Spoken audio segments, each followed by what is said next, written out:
C'est ce mélange de tristesse et d'angoisse qui, au fond, a sans doute joué un grand rôle dans mon tempérament, puisque je dis souvent que je suis de tempérament à la fois mélancolique et anxieux. Alors, en vérité, je supporte mieux la mélancolie.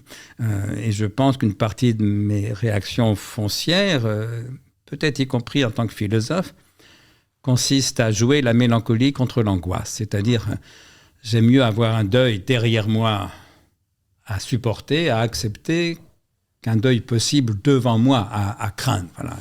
Au fond, la mélancolie, alors il y a le mot à plusieurs sens, je ne parle pas là de la mélancolie au sens psychiatrique du terme, l'effondrement dépressif, non, plutôt la mélancolie au sens ordinaire du mot, au sens où Victor Hugo disait joliment, la mélancolie, c'est le bonheur d'être triste.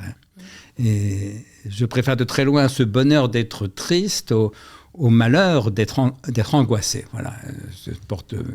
Il y a bien un peu de tristesse, je supporte mal l'angoisse. Mais cela dit, ce que je supporte encore mieux, c'est la joie, c'est le bonheur. Je suis pas non plus, je suis de tempérament triste et anxieux, ou mélancolique et anxieux, mais justement, c'est parce que j'étais de tempérament mélancolique et anxieux que j'ai besoin de beaucoup philosopher pour apprendre à aimer la vie, pour penser ce que pouvait être le bonheur et pour être en effet assez heureux souvent. C'est-à-dire quand tout va à peu près bien...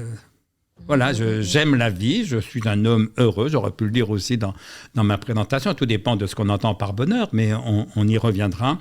Voilà, mais c'est parce que je suis de tempérament mélancolique et anxieux que j'ai appris à apprécier la joie et à essayer de comprendre comment on pouvait essayer de rendre cette joie davantage présente.